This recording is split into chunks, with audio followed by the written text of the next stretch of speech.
नमस्कार, आप देख रहे हैं वी न्यूज़ 24 और मैं हूं दीपक कुमार।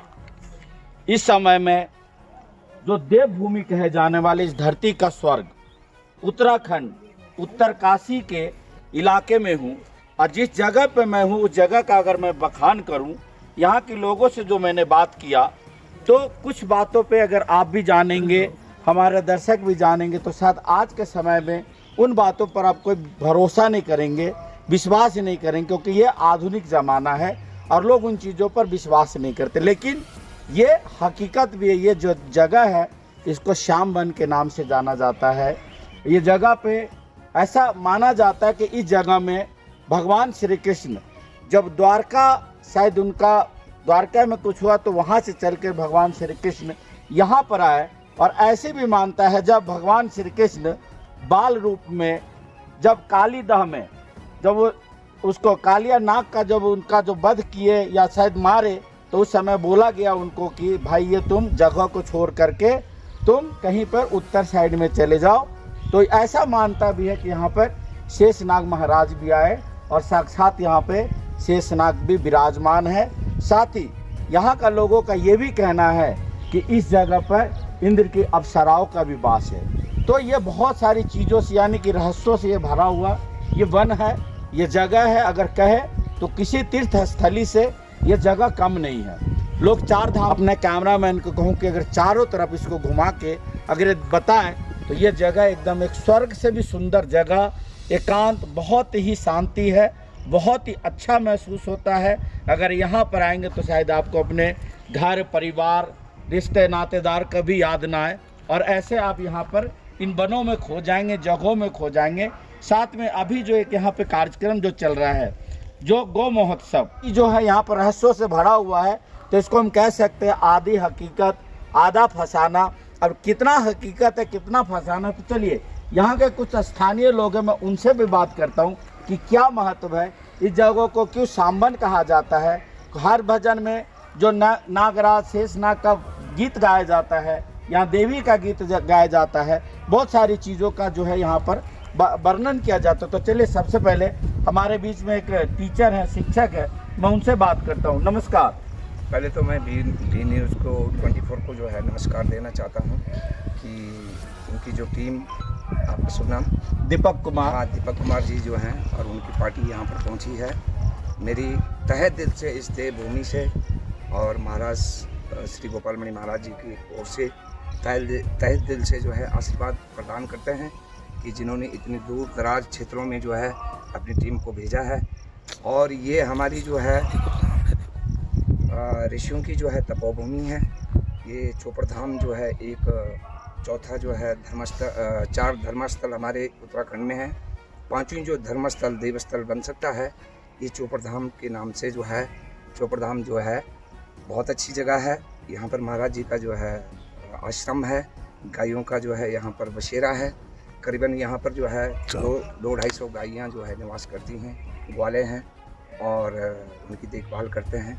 और महाराज जी भी कहते हैं कि ये जो भूमि है यहाँ पर मुझे जो है, या जो बाहर से हमारे देश से हर स्टेट, हर प्रांत, हर राज्य से लोग जो आते हैं उनको भी जो है ये स्वर्ग से अति सुंदर लगता है, क्योंकि ये देवों की भूमि है। और यहाँ पर हमारे जो पूर्वज थे, पूर्वजों ने यहाँ पर जो है खाक मार रखा है। बड़ा अच्छा अन्न वगैरह होता था।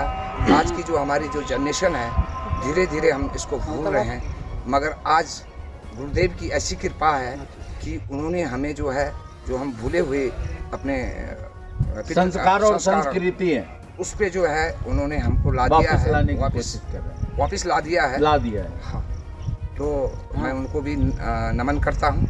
और यहाँ पर जो रमणीक स्थल है, जो भी पर्यटक स्थल है, यहाँ की जो जनता है बड़ी भोली भाली है। हम जो पहाड़ के लोग हैं बड़े भोले भाले हैं। यहाँ पर आपने देखा होगा जब आप चिन्याली सड़क से ऊपर आए तो रोड की कंडीशन देखी होगी आपने, बहुत ही खराब है। रोड तो बोले तो है ही नहीं, है ना। और मैं सरकार से अपने V24 न्यूज़ से के माध्यम से अपने बीजेपी के जितने भी कार्यकर्ता हैं, माननीय नरेंद्र मोदी जी और हमारे अमित शाह जी हमारे जितने भी कार्यकर्ता हैं, मैं उनसे आशा रखता हूं कि इस क्षेत्र का, ये रमणीक जगह है, इस क्षेत्र का जो है डेवलप होना चाहिए। यहाँ पर रोड आनी चाहिए, यहाँ पर हेलीपैड की व्यवस्था होनी चाहिए। यहाँ पर एक माता का मंदिर भी है सामने, जो कि हमारे पूर्वजों से जो है, ये जो सामने दिख रहा है सामने, अच्छा, यहाँ पर भी जो है एक सीढ़ी लगे। वैसे शायद कल माननीय मुख्यमंत्री जी पधार सकते हैं, मैं उनसे भी आग्रह करूँगा। और गौलोक धाम तो यहाँ पर स्वर्ग ही है, स्वर्ग बन चुका है।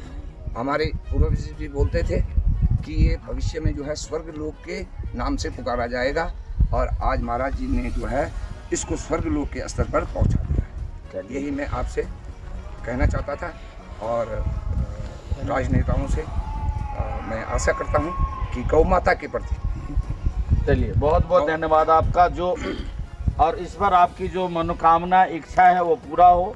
साथ ही जो गुरु जी का जो एक अभियान है, जो एक मिशन है कि गौ माता को राष्ट्र माता का दर्जा मिले, वो भी पूरा हो। और साथ साथ इस एरिया का विकास हो, क्योंकि अगर ये पर्यटन स्थल बनता तो यहाँ के आसपास के लोगों की उन्नति होगी, विकास होगा, उनका लाइफ स्टाइल बदलेगा। चलिए, अभी हमारे बीच में एक और हमारे भाई साहब, क्या नाम हुआ सर? जी, मुकेश नोटियाल। कहाँ से आए हैं आप? जी, यहीं बात से मतलब आसपास ये के हमारा पुराने गांव है। पुरानी गांव है, मतलब इसी जगह का आप रहने वाले हैं। तो आप क्या जानते हैं जगहों के बारे में, और क्या आपको जैसे गुरु जी का जो मिशन है उसके बारे में क्या कहना आपको? पहले तो थोड़ा सी जगह के बारे में व्याख्यान कर दो कि आप लोकल हैं और ज़्यादा बेहतर बता सकते हो, कि यहाँ ये भी सुना जाता था कि अगर ज़्यादा तेज बोलें या किसी तरह का उग्र एक्टिविटी होता तो आप सराय उठा के ले जाती, तो कितना सच्चाई है इस बातों में? जी, पहले जो जीतू बगड़ाल हैं वो इसी कहानी के मध्य से है कि जैसे परियां हटती थी पहले, अभी हमारे देखने में तो हुआ नहीं, पर होता है ऐसा। अच्छा, जैसे सीटी मारना, चिल्लाना, इस वजह से ही अप्सराएँ हल लेती हैं। और दूसरा ये है कि हमारे पुराने गाँव यहाँ पे कटगान है, चुबड़दार है, क्यारकट्टी है, चुबड़धाम है, ये सारे इकट्ठे हैं, पहले यहीं से रहते हैं। यदि जैसे भाई साहब ने बोला कि अगर यहाँ पे संसाधन हो जाए, आने जाने के मार्ग ठीक हो जाए, तो ये 5 धाम बन सकता है। वो तो मुझे भी लगता है, क्योंकि मैं भी देख रहा हूँ तो इतना महत्व इस जगह के बारे में और इतनी व्याख्याएं हैं कि अगर हम कहीं किसी तीर्थ स्थल के बारे में अगर जमुनोत्री, गंगोत्री, केदारनाथ, बद्री, विशाल, काशी विश्वनाथ, रामेश्वरम तो बोलते, तो कहीं से मुझे नहीं लग रहा कि इस जगह का महत्व कम है। नहीं, महत्व तो बहुत ज़्यादा है। बाहर पर ये प्रचार प्रसार नहीं है, लोगों को मालूम नहीं है। शायद कोई उत्तर काशी जा रहा तो मेरे ख्याल इधर कोई घूमने को भी नहीं होगा कि किधर कोई रास्ता भी जाना भी है। चलिए, बहुत बहुत धन्यवाद आपका। क्या नाम हुआ? वीरेंद्र नोटियाल। और कहाँ के रहने वाले आप? यही गांव के ही हैं। जी, जी। तो आपका क्या कहना है सरकार से ये जो गुरु जी का मिशन के बारे में? कल सुनने के आपके यहाँ के जो मुख्यमंत्री जी हैं, धामी जी, वो भी आने वाले हैं यहाँ पे, तो उनसे मतलब या हमारे चैनल के माध्यम से सरकार को क्या संदेश देना चाहते हैं, क्या ज्ञापन देना चाहते हैं कि क्या चाहिए आप लोगों को? क्योंकि आपका राज्य भी अलग हो गया, उत्तर प्रदेश उत्तराखंड बन गया, लेकिन उसके बावजूद भी अगर विकास नहीं हो तो बेईमानी है ये। तो सरकार से एक ही मांग रखना चाहते हैं कि ये क्षेत्र पर्यटन क्षेत्र में डेवलप हो सकता है, और इसको आप 5वां धाम घोषित करें, और बाद बाकी की जो मूलभूत समस्याएं हैं, सड़कें हैं, पेयजल का है, इनमें आप ध्यान दें। बाद बाकी ये तो पहले से ही रमणीक स्थान रहा है, जितपुर वाला रमणीक तो आप लोगों के लिए है ना, हम लोगों को तो पता ही नहीं है। मेरे ख्याल इसके बारे में जो यहाँ के इर्द गिर्द के लोग वही जानते हैं। मुझे नहीं पता ऋषिकेश में भी कोई जानते होंगे ये जगह के बारे में, या थोड़ा सा चंबा चले जाए तो जानते होंगे, तो जो इर्द गिर्द वही जानते हैं। इसीलिए सर मेरा यही मांग है सरकार से कि आप इनको 5वां धाम घोषित करें, पर्यटन के क्षेत्र में इसको विकसित करें, ताकि लोग यहाँ आएँ, लोगों को रोजगार मिले, स्वरोजगार, यहाँ के जो लोग हैं उनको स्वरोजगार अपनाएं। तो इस क्षेत्र में हम सरकार से यही मांग करना चाहते हैं कि भाई पर्यटन के क्षेत्र में आप यहाँ पे काम करिए। तो कल आप लोग क्या सीएम साहब को कुछ ज्ञापन देंगे? ज्ञापन देंगे, 5वां धाम का ज्ञापन देंगे, प्लस यहाँ की जो मूलभूत समस्याएं हैं उनके लिए संबंध में हमसे हैं। और जहाँ पे हम इस टाइम हैं, हम चौपर धाम से हैं, और हमारे पूज्य गुरु जी गोपाल महाराज जी की जन्मस्थली भी है।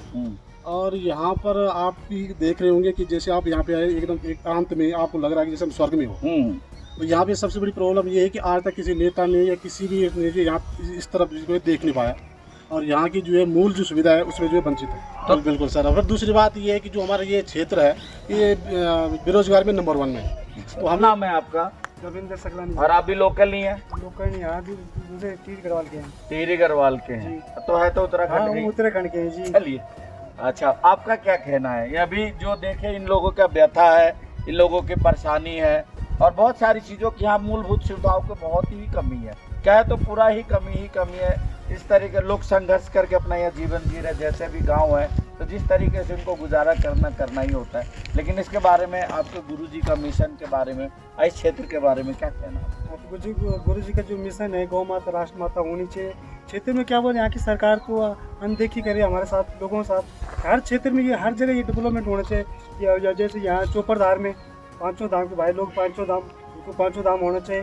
5वां धाम होना, यानी कि एक गौ राष्ट्र माता गौ माता को राष्ट्र माता के अलावा एक यहाँ 5वां धाम का भी मांग की शुरुआत हो गई। चलिए बहुत बहुत धन्यवाद है। आप आइएगा भाई साहब यहाँ पे।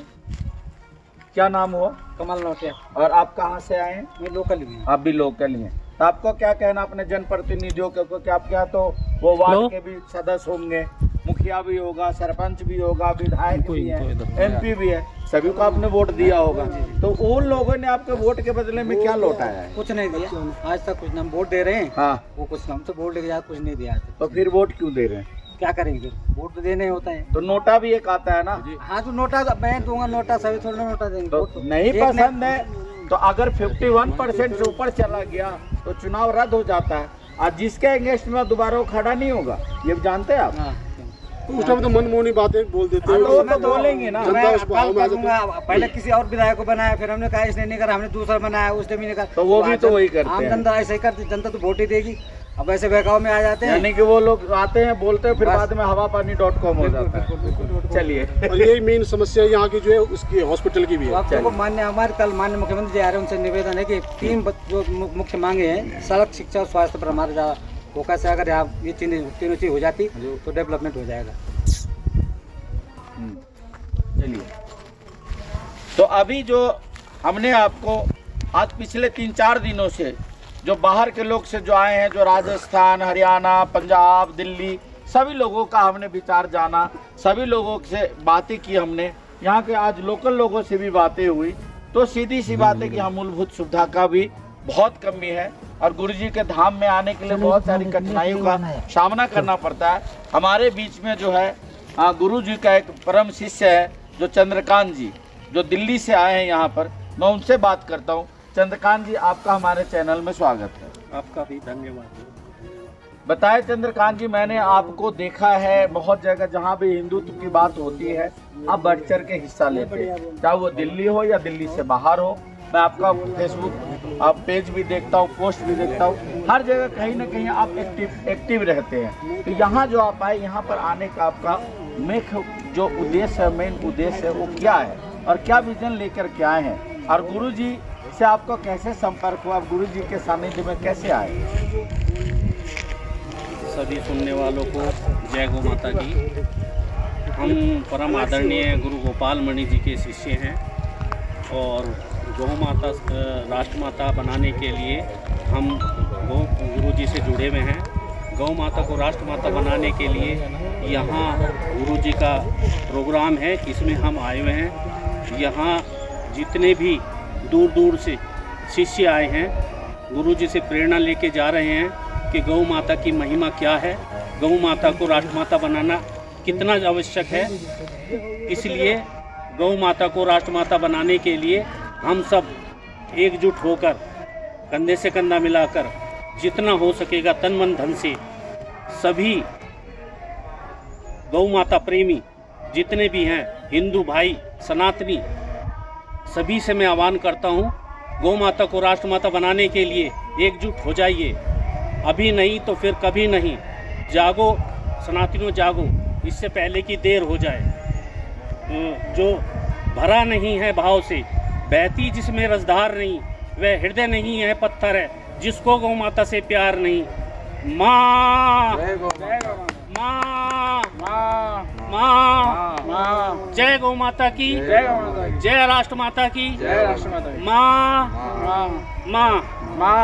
बहुत बहुत धन्यवाद चंद्रकांत जी। हमारे बीच में एक युवा हमारे भाई हैं, शायद नैनीताल से नैनीताल से थोड़ा इधर आइए, हल्द्वानी से आए, और शायद हमारे साथ आपके बस में भी मैं आया था, नहीं एक ही साथ आए थे। तो आप यहाँ पर आए, कितने दिनों से आ रहे हैं और ये जो मिशन से आपकी मुलाकात कब हुई, कैसे हुई, और आपके मन में प्रेरणा कैसे जगा कि मुझे भी इस मुहिम में शामिल होना है? और अगर मान लो गौ माता को अगर राष्ट्र माता हम बनाते हैं, अगर उसको दर्जा मिलता है, तो इसमें सनातनियों को, हिंदू को, भारत का क्या मतलब, उसमें क्या फायदा और क्या नुकसान है?